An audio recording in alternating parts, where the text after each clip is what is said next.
എന്റെ കണക്കൂട്ടലുകളെല്ലാം തെറ്റിയല്ലോടാ. നിനക്കല്ലായിരുന്ന കെട്ടാനങ്ങ് പൂതി മൂത്തുന്നത്. എടാ ഞാൻ ഇത് കല്യാണമായിട്ടാണോ ബിസിനസ് ആയിട്ടല്ലേ കണ്ടത്? അവന്റെ ഒരു പ്ലാനിങ്. ഇവിടെ കണ്ടവന്റെ ഒക്കെ കല്യാണത്തിന് എന്റെ വാപ്പായ്മ കൊടുത്തതിന് കൈ കണക്കില്ല.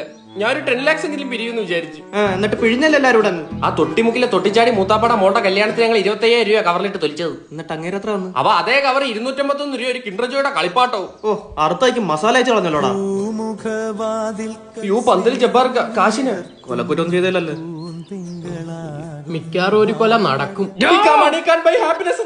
അവന് സ്റ്റേജിൽ അരയണം വേണോന്ന് പറഞ്ഞിട്ട് കിട്ടാനിട്ട് 2 താറാവിനെ വെച്ചാൽ അഡ്ജസ്റ്റ് ചെയ്ത ആ താറാവ് എന്തിനാ?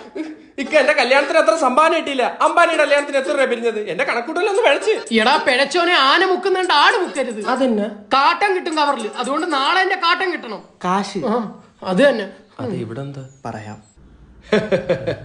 സത്യം പറഞ്ഞാൽ നിങ്ങൾ ഈ ബി ട്രേഡേഴ്സ് വരാൻ അല്പം വൈകിപ്പോയി. വരുന്ന വഴിക്ക് സിഗ്നൽ ചുമലാത്തി കിടന്നേ. അയ്യോ അതല്ല, നിങ്ങളെപ്പോലുള്ള പ്ലാനിംഗ് ഉള്ളവർ നേരത്തെ സ്റ്റോക്ക് മാർക്കറ്റിലോട്ട് ഇറങ്ങണമായിരുന്നു. പഠിക്കണമെന്ന് ആഗ്രഹമുണ്ട്, പക്ഷെ ഇതിനെ പറ്റി വലിയ ധാരണയില്ല. അങ്ങനെയാണെങ്കിൽ ബെസ്റ്റ് സ്ഥലത്താണ് വന്നിരിക്കുന്നത്. നിങ്ങൾക്ക് സ്റ്റോക്ക് ട്രേഡിംഗ് അഫോർഡബിൾ റേറ്റിൽ പഠിക്കാൻ പറ്റും. പക്ഷെ ഒന്നും വന്നോണ്ടിരിക്കണ്ട. ഇല്ല അങ്ങനെ വീട്ടിൽ വരും. ഓഫ്ലൈനായിട്ട് പഠിക്കാൻ മടിയാണെങ്കിൽ നമ്മൾ ഓൺലൈനായിട്ട് ഒരു ആപ്പ് ലോഞ്ച് ചെയ്തിട്ടുണ്ട്. ബി ട്രേഡേഴ്സ് കിഡു. നമ്മൾ ഈ ആപ്പിനകത്ത് 6500 രൂപയ്ക്ക് 6 മാസത്തേക്ക് ലൈവ് ട്രേഡിംഗ് ക്ലാസ് കിട്ടും. അതുപോലെ തിയറീസ് ഇല്ലാതെ ഇന്ത്യൻ മാർക്കറ്റിനും ഫോറക്സ് മാർക്കറ്റിനും പഠിക്കാൻ പറ്റും. അല്ല, ഇദ്ദേഹത്തിന്റെ മറ്റേ ചീറ്റിയ പ്ലാൻ എന്തായിരുന്നു? ഒരു കല്യാണം കഴിച്ച് അതിൽ നിന്ന് കിട്ടുന്ന പ്രോഫിറ്റ് വെച്ച് ഒരു ബിസിനസ് സ്റ്റാർട്ട് ചെയ്യുക. നല്ല 3 ഇഞ്ചിയ പ്ലാൻ.